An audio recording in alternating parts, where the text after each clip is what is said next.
Hey guys, welcome to the video. ఈ video కొంచెం లెంతీగానే ఉంటుంది, బట్ అందరూ తప్పకుండా చూసేయండి. బికాజ్ నేను ఒక కొత్త రెసిపీని ట్రై చేసినాను. నేను చేయడం ఇది ఫస్ట్ టైం, సో అందుకే కొత్త రెసిపీ అని చెప్తున్నాను. అదేంటో కాదు, వెజ్ మంచూరియానే.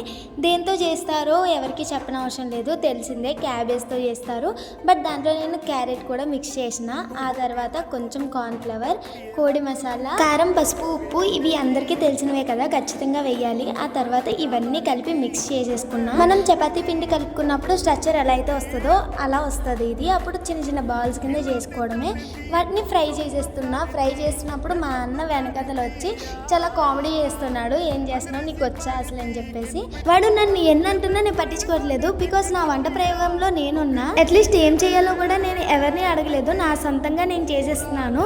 అలా చేయడం వల్ల ఒకటి జరిగింది. వెనిగర్ 1 స్పూన్ వేయాలంట, బట్ నేను 100 స్పూన్లన్నా వేసి ఉంటాను. చాలా ఎక్కువ వేసేసాను. అంత వేయడం వల్ల అది వెజ్ మంచూరియాలే లేదు, చింతపండు మంచూరియాలా ఉంది. బట్ దాన్ని మేనేజ్ చేయడం కోసం ఉన్న సాసెస్ అన్ని దాంట్లో వేసేసాను. ఎంత వేసినా స్మెల్ అలానే వస్తుంది. ఏం చేయాలో అర్థం కావట్లేదు. అట్లీస్ట్ ఈ మంచూరియన్ బాల్స్ వేసినా మేనేజ్ అవుతుందేమో అని చూశాను, బట్ అవి వేసినా సరే ఆ స్మెల్ అలానే వస్తుంది. ఇంకా నాకు ఏం చేయాలో కూడా తోచట్లేదు. సాస్ కూడా చాలా ఎక్కువ ఇస్తాము, తక్కువ వేసుకోండి. ఆ స్మెల్కి మా అక్క వాళ్ళ పిల్లలు, మా అక్క అందరూ వచ్చేసి నన్ను తిడుతున్నారనమాట. బట్ చూడండి, నేను చేస్తానని చెప్తున్నాను. మా అక్క, మా అమ్మ, మా పిన్ని ముగ్గురు తిడుతుంటే ఈ సైకోగాడు ఉన్నాడు, ఈడొచ్చి నన్ను ఎక్కిరిస్తున్నాడు అనమాట. ఇంట్లో మా ఇద్దరికి ఇలాంటి ఫైటింగ్స్ చాలానే జరుగుతాయి. బట్ అది వదిలేసి నేను నా వర్క్ మీద కాన్సన్ట్రేషన్ చేశాను.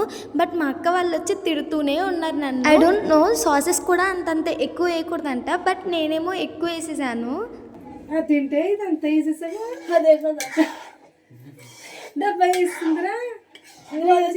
ఇంకా వాళ్ళు చాలా మాట్లాడినారు, బట్ అవన్నీ ఇక్కడ పెడితే నా పరుగు పోతుంది కదా, అందుకే నేను పెట్టలేదు. ఫైనల్ గా దాన్ని నేను ఏదో ఒకలా మేనేజ్ చేశాను. వాటర్ వేసి, ఇంకా పులుపు తగ్గడానికి ఇంకేమేమి వేస్తారో అవన్నీ వేసి నేను మేనేజ్ చేసేసిన. ప్రాబ్లం క్రియేట్ చేయడమే కాదు గైస్, దాన్ని సాల్వ్ చేయడం కూడా రావాలి. ఇవన్నీ వంటల్లో కాకుండా మ్యాథ్స్ లో వచ్చుంటే ఎంత బాగుండేదో కదా. ఫైనల్ గా అయితే ఏదో చేశానా, శుభ్రంగా తింటున్నారు గైస్. నన్ను ఒక్కొక్కరు ఎన్ని మాటలు అన్నా చెప్పండి, బట్ అందరూ చాలా ఎక్కువ తింటున్నారు. నేనే తినలేదు, బికాజ్ నా మీద నాకు నమ్మకం లేదు.